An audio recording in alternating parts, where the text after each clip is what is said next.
Hello and welcome to a post-game edition of the Cyclone Insider Show. I am Travis Hines. He is Eugene Rapay.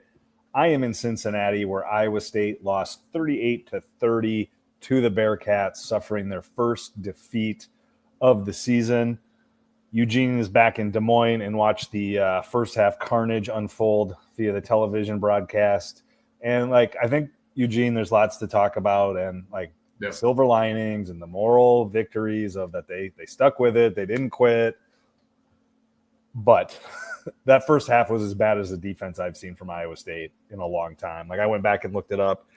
Probably that 2023 season where they gave up 50 to Oklahoma and 60-something to TCU, were the first two that came to my mind. And then it's you go back to that 2016 season maybe, to where a John Haycock defense got absolutely obliterated like they did in that first half. Now things got better in the second, and I think there's reason for optimism there, but there's also reason to think that the second half just kind of got funky. Cincinnati ran 15 plays or something like that for most of the second half. So anyway, I'm jumping all over the place. That first half was an abomination from the Iowa State defense. I don't think that's overselling how bad it was. I don't even think there are enough words to describe how bad it was. It was absolutely just horrendous. Just from giving up scoring plays on each of Cincinnati's first five possessions, 4 touchdowns, 1 field goal. Guys were just getting absolutely truck stick bulldozed. Cincinnati was able to do whatever it wanted, mixing up the run game and the pass game, and it was honestly just surprising to me. I don't know what kind of effort I was expecting. Just with Jeremiah Cooper and Johnson Williams being out, you thought maybe, there'll be some hitches in coverage, maybe some missed assignments here and there, but broken tackles, arm tackles, that had nothing to do with Cooper and Williams being out. It was just poor execution across the board in that first half. Yeah, I think the enduring image of this game for me will be Tawee Walker putting his head through Carson Wilich's chest. If anything was the perfect visual of how much more physical Cincinnati was against Iowa State's defense, how much more violent they were, that was it, right? That dude ran through Carson Wilich. That was whoof. And he wasn't the only one getting pushed around. The defensive line, the rest of the linebackers, the holes that the Cincinnati Bearcats were running through were incredible. You don't see holes like that from good teams in the Big 12. It was absolute manhandling in the first half, where they had, the metaphorical bus, the cliche bus driving through those. It was incredible how much space they had to operate. And it was bad from start to finish in the first half. They scored on 5 straight? Yeah. And then if they don't gift wrap a fumble to them to start the second half, I wonder what the game looks like too, because that's where it seemed like Cincinnati totally took its foot off the gas and was happy to, I had said this to some of the other folks here that you can tell that Scott Satterfield and Matt Campbell, have a similar background, because this felt very Campbell-esque, where it was just ride this bit, big lead out to the very end, don't get risky. And then finally they did get aggressive again, and they hit an 85-yard touchdown pass. So yeah, just not good from Iowa State's defense. And I do wonder, obviously it's not Trey Bell and Quentin Taylor Jr.'s fault that they gave up 215 yards rushing. That they have very little to do with that individually. I do wonder though, it seemed like the safeties were over pursuing. It seemed like people were out of position. It seemed like there was a whole of defense effect there where nobody was doing quite what they were supposed to. And I do wonder how much of that is in the back of their head, guys feeling like they have to do more because they're down 2 of their best players. Whatever you think of Trey Bell and Quentin Taylor Jr., and I thought they actually had really good games. They're still not Jontez Williams and Jeremiah Cooper.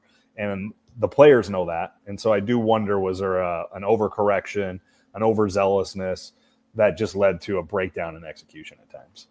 Yeah, I think early on when Cincinnati scored so easily on its first drive, I think it was 6 or 7 plays, and they just marched downfield. Trey Bell also got beat on a one-on-one ball on a 3rd down play, and you thought, oh no, this might be a long day for the secondary. But then they really settled in after that. Bell didn't look bad. I mean, once in a while, you play corner, you're going to get beat eventually here and there. But Quentin Taylor Jr. had some nice pass breakups. I thought he played tough.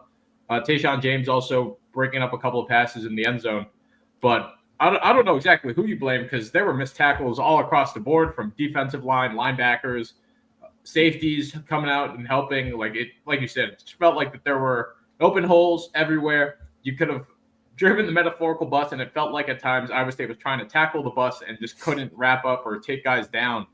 It was just a shocking performance on that side of the ball. But then when you look at the second half, it was better on paper, but like you said, I'm curious as to how much of that was attributed to Cincinnati not having the ball much. I mean, they fumbled on the third play to start the second half, and then they get a 3-and-out after that. And then it felt like they were getting too cute. They were shooting themselves in the foot with penalties. They were completing for big plays, but then just making all these mistakes that just prevented them from really just running over Iowa State until they got that last touchdown at the end there. Yeah, they only ran until that final, not including that final drive where they were just, happy to kneel it a couple times and then have a token handoff before punting it. They had 17 snaps in the second half. And like you said, they had huge plays called back because of linemen downfield, which two things. I don't think the linemen downfield really had any effect on the play, but the officials had no choice but to call it because it was so wildly egregious how far down the field those guys were that, like, I don't know that Cincy can really get mad about that. Like, did it have anything to do with the big passes? No, probably not. But you can't have a guard or tackle or center 7 yards down the field. Like, that's against the rules, and the ref has to call it when it's that egregious. So my point being is, like, again, and I think you're saying the same thing, Eugene, is like, it got better in the second half, but I don't know that they fixed anything necessarily, right? Like, we'll see, like, they're lucky that Colorado, I think, is probably the worst team in the Big 12. And so this is not going to be what they're going to see next week, but it is concerning, I think, of how badly they got beat today. Yeah, you look back into last year with the Kansas game. I mean, I felt like that first half really just brought back so many images of that game. I mean, similar situation. You had your secondary hurt or affected by injuries, and then the young guys just getting torched. But it felt different in the sense that everybody felt responsible. There wasn't exactly like I felt like with the Kansas game last year, you could point to safeties just getting cooked over the top. This time around, it was just an all-around from top to bottom in the first half, just complete disaster. Second half, while it did get better, I think one of the key takeaways was the offense also starting to get better as the game went on after just being shut out in the first quarter. Yeah, and one more thing on the defense. Campbell said after the game he thought that the issue was that they weren't playing vertically enough, which is to say getting up the field with the defensive linemen to stop Cincinnati's zone read concepts before they could really get going. I think that was exactly true, but I don't think it was like an issue of not getting vertical. It was an issue of getting completely blocked out of the play every single time. Like that was like they were just getting beat every single play, seemingly. So, but offensively, like they played fine. Like I think the biggest thing offensively is a special teams issue that they don't have a kicker. Like I kind of have to play now without Conrarty as if they don't have a kicker because and this is not piling on Chase Smith. Like he's probably their third kicker, right? Because Jace T. Gilbert is out with an injury as well.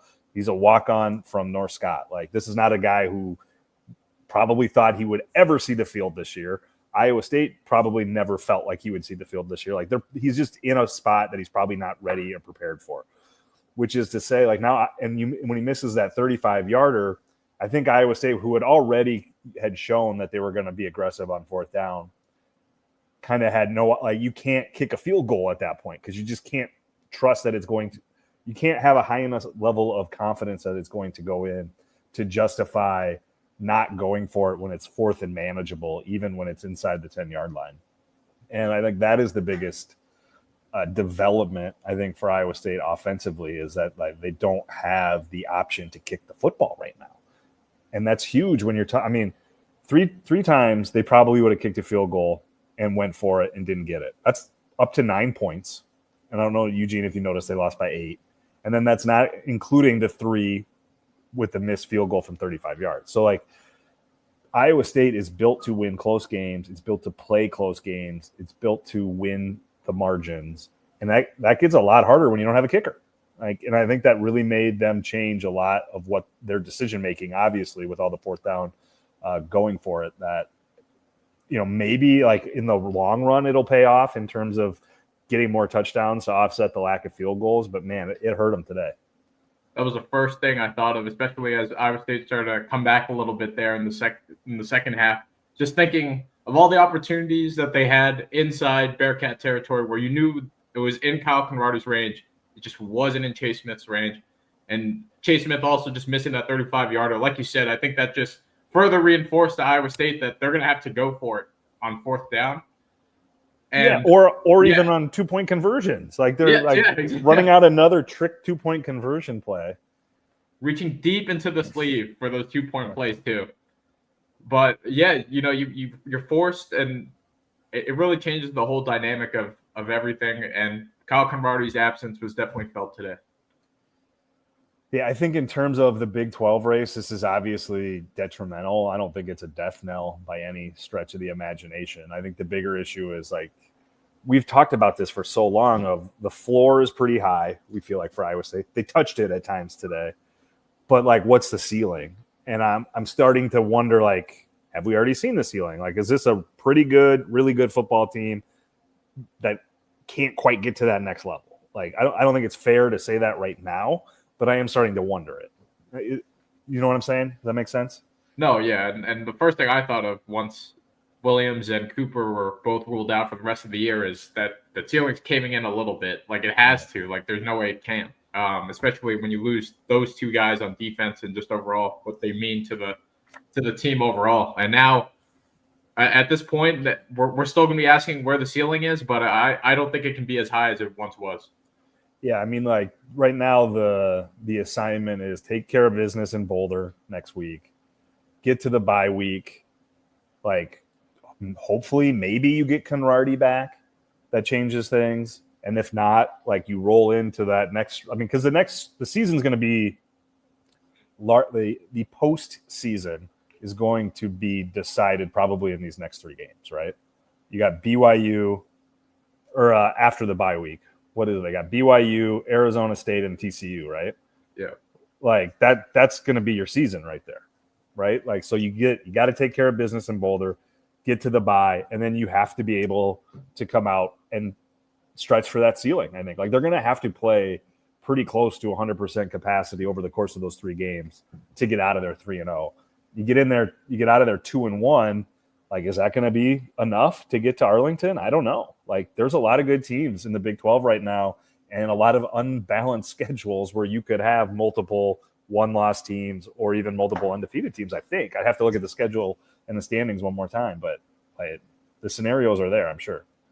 Yeah, the way that things are going, I just wouldn't be surprised if we had another 4-way tie for first place, and then it comes down to the convoluted tiebreaker process. Like, that's just the way that it seems like the Big 12 is headed. Maybe not 4, maybe it's 3 teams. However many might be, it's going to be very tight coming down the stretch here.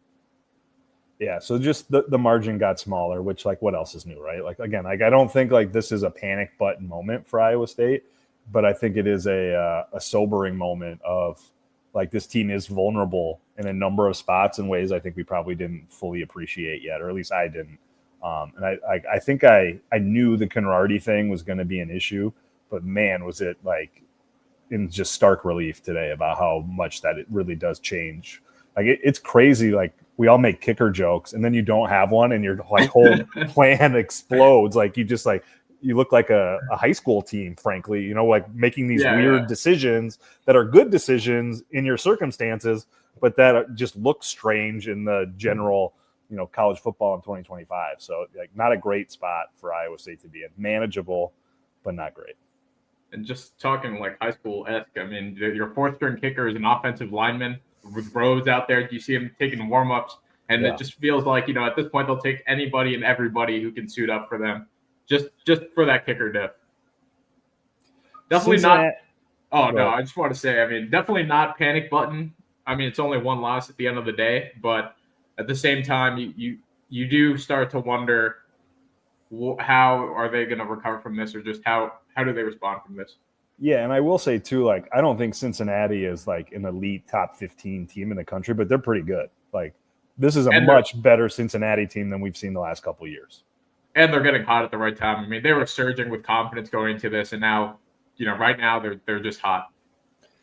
Cincinnati 38, Iowa State 30. Cyclones now 5-1 overall, 2-1 in the Big 12. They head to Colorado next week for their first matchup with Coach Prime and the Buffaloes since their return to the Big 12. We'll have plenty of coverage at DesMoinesRegister.com, both from Cincinnati and then back in Ames all week and then in Boulder next week. So be sure to check all of that out as Iowa State tries to get up off the mat and get back in the win column next week against Colorado. He's Eugene.